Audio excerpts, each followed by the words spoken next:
To solve Leetcode problem 2559, count vowel string in ranges.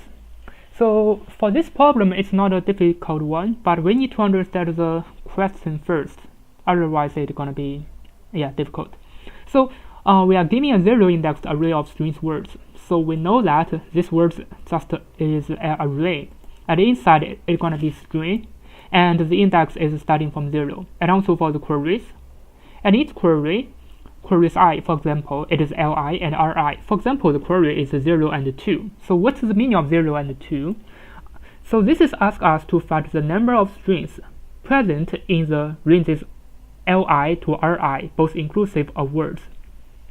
So this li and ri is just the index of the words array. So the description didn't mention that, but we have to guess, otherwise we cannot solve it. The description just said give li and ri, but we don't know what's the meaning. Maybe the li and ri may be the index of each word, or it is the array. Actually, this is for the array. So for the first example, from 0 to 2, so this is the index 0 and this is the index 2. So for the 3 word, we're gonna return a result. So the result is determined by the start and add letter of the word. So the start letter A is a vowel, and add letter is also A, is also a vowel. So this means we're gonna count this one. But for the second one, B is not a vowel, we're gonna not count it. For the third one, E and E are both vowels, starting at the end, at the end side, at both sides. So we're gonna count 2. So we're gonna return 2. So this is the meaning. But exactly how can we solve it? We can use because the queries and words, because words is 10 to the power of 5 and queries length is also 10 to the power of 5. How can we query it easily? I mean, in O1 time, how can we query a result in O1 time? Otherwise we cannot solve it. So we can use the prefix sum to solve it. So for example, from the beginning, if the first letter, for example, this is word and this is word. For the first letter, we're gonna prepare nums. Inside of the nums, we're gonna record. If this is a true, we're gonna record it as 1. So this is a 0, and ECE, and this is 1. So this is a ECE is 1, AA 1, and 1. Then we're gonna use the prefix sum. We're gonna prepare a padding of 0, and then 1, 1, 2, 3, and 3. So by using the prefix sum of the nums array, we can get the result. So for example, we're gonna let's just check the result of 1 to 4. 1 to 4. So this is the index 1 and 2, 3, 4. So this is the index 4. So what is the result? It is just 3 minus 0. So it should be the number before it. So it's gonna be 3. So the result is 3. So this is why it works. Now let's just study the coding for the prefix sum. Before that, I'm gonna define a check function. Check function is just check a word if it is start with a vowel and add with a vowel. So how can we check that? We're gonna prepare a variable vowel of A-E-I-O-U. So we can check if word 0 in vowel and word, the last one, -1 in vowel. So this means we're gonna return number 1. It is true. Otherwise, we're gonna return 0. Because we're gonna use the prefix sum, so we're gonna use numbers, not Boolean values. So this is why we're gonna use the numbers. Now we're gonna prepare the nums. So the nums are gonna be the check the word.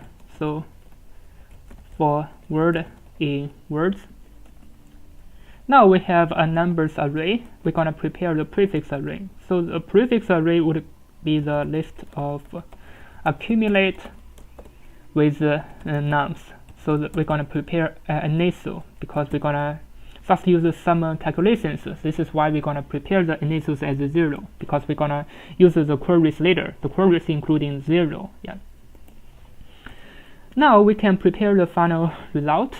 So the I'm gonna put it in a result array, and finally I'm gonna return the result. So I'm gonna check every one. So for AB in queries,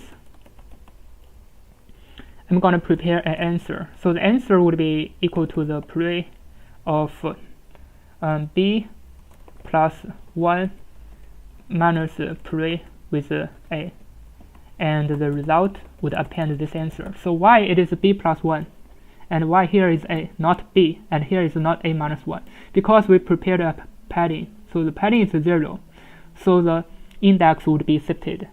Yeah, so as I explained earlier. So for example, here.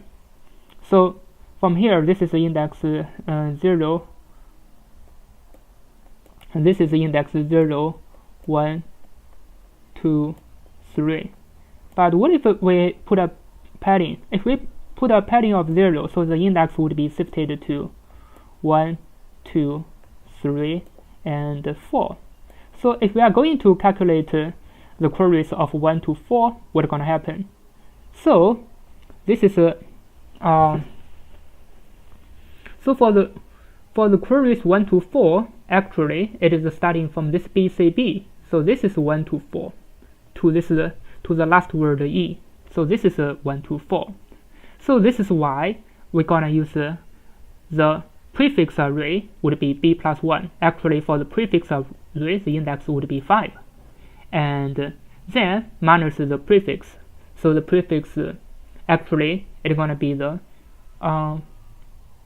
it's gonna be the prefix 1. So this is why it's gonna be the prefix A, because 1 is here. Yeah, because it has already been shifted. So 1 to 4 actually in the prefix array it is 2 to 5. So if we are going to calculate 2 to 5, so it's gonna be the prefix B plus 1 minus prefix A. I hope you understand about that. So this is only a little bit difference. Now let me run it to check if it works.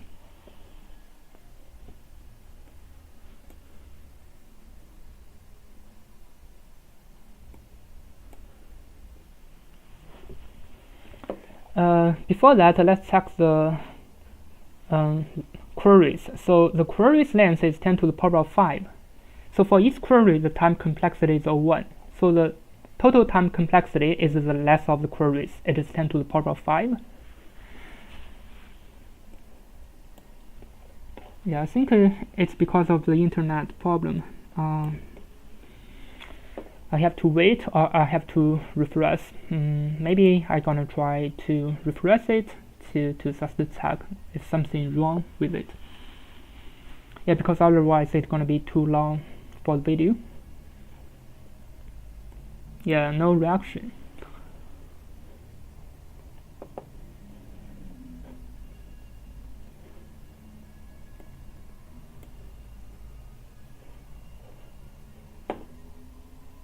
Yeah, let me just try to find the same problem and copy the result to check what's gonna happen. Yeah, so I'm gonna open a new tab from here, or not this one. I'm gonna open the same tab from here. Now I'm gonna submit it again just to check. Yeah, as you can see, it works, and the speed is also okay. Thank you for watching. See you next time.